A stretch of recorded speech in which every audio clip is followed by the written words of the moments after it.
গাজার রাফা শহরের ছাত্রী ২০ বছর বয়সী রাজান আল সাইদি। কিছুদিন আগেও তার স্বপ্ন ছিল নিয়মিতভাবে ক্লাস করা, বন্ধুদের সঙ্গে সময় কাটানো আর বিশ্ববিদ্যালয় জীবন উপভোগ করা।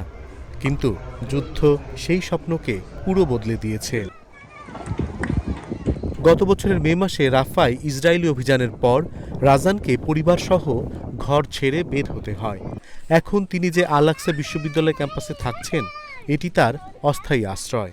এখানে এসে তিনি বুঝেছেন এটি তার কল্পনার বিশ্ববিদ্যালয় নয়।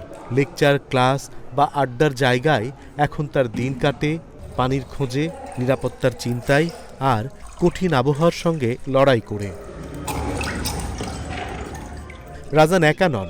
২০২৩ সালের ৭ই অক্টোবর যুদ্ধ শুরু হওয়ার পর আল আকসা বিশ্ববিদ্যালয়ের প্রায় ৪০,০০০ শিক্ষার্থীর জীবন ওলটপালট হয়ে গেছে। গাজা জুড়ে ব্যাপক বাস্তুচ্যুতি আর বহু শিক্ষাভবন ধ্বংস হয়ে যাওয়ায় তারা সবাই বাধ্য হয়েছে অনলাইনে পড়াশোনা করতে। অনেকেরই আশ্রয় নেই স্থায়ী কোনো জায়গা। এই একই ক্যাম্পাসে আশ্রয় নিয়েছেন ৫৩ বছর বয়সী শিক্ষক ফায়েজ আবু হাজ্জার, যিনি আগে এই ক্লাসরুমেই পড়াতেন।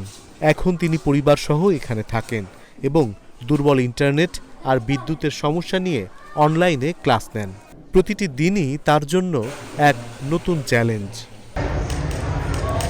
রাজান, অধ্যাপক হাজ্জার আর হাজারো মানুষ অপেক্ষা করছে এক স্বাভাবিক দিনের জন্য, যখন গাজার বিশ্ববিদ্যালয়গুলো আবার পড়াশোনার জায়গা হবে, আশ্রয়কেন্দ্র নয়। যখন শিক্ষার্থীরা শুধু স্বপ্ন নিয়েই ক্যাম্পাসে ফিরবে, টিকে থাকার চিন্তা নিয়ে নয়। অনিমেষ কর, ইন্ডিপেন্ডেন্ট ডিজিটাল।